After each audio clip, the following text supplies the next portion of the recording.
जी तो दोस्तों, कैसे हैं आप सब। उम्मीद करता हूँ कि ठीक होंगे। आज हमारा चूज़ा जो है ये 29 दिन का हो गया है। बहुत अच्छी ग्रोथ जारी है इसकी। कोई मसला मसाइल भी नहीं है, कोई बीमारी भी नहीं है, चूज़े मर भी नहीं रहे। बेहतरीन आ रहा है अभी तक तो। देखें आगे क्या होता है। रेट भी बहुत अच्छा है, तो उम्मीद तो यही की जा सकती है कि कोई अच्छी खासी प्रॉफिट हो जाएगी।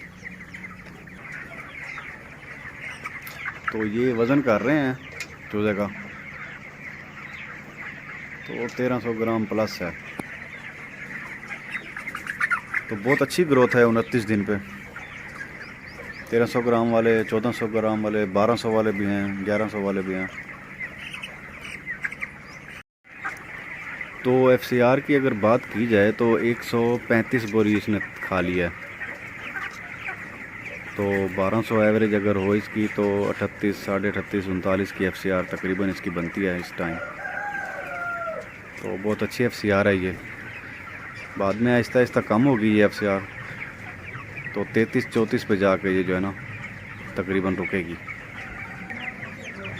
33-34 एफसीआर जो है बहुत अच्छी एफसीआर है पोल्ट्री में। 34 तो बहुत कम आती है लोगों की।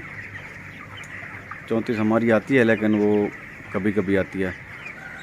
अक्सर जो है हमारी 33.5, पौने 34, यानी 33 प्लस रहती है।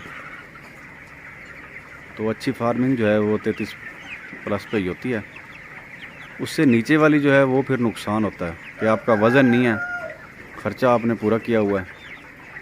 वज़न के सर पे सारी पोल्ट्री का जो दरमदार है वो इस पे है कि आपने जो चीज़ सेल करनी है उसकी मिकदार अगर आपको ज़्यादा नहीं इसमें मिल रही तो फिर जो है ना आपको फ़ायदा नहीं होगा। अच्छी एफसीआर लेने के लिए जो है इसकी मैनेजमेंट को समझना होगा। इसके खुराक के टाइम को, इसकी मेडिसिन के टाइम को वो प्रॉपर जो है ना एक तरतीब के साथ चलाना होगा। उसके बाद आप कामयाबी हासिल करते हैं। अदरवाइज़ जो है ना, अगर आपकी एफसीआर नहीं आएगी, आपका मतलूबा वज़न आपको नहीं मिलेगा, तो फिर आपको नुकसान होगा।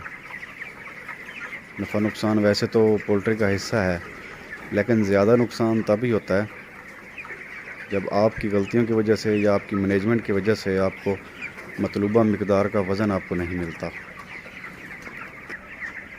तो आज के लिए इतना ही। मिलेंगे फिर अगली वीडियो में आपको। तब तक के लिए इजाज़त दीजिएगा। अल्लाह हाफ़िज़।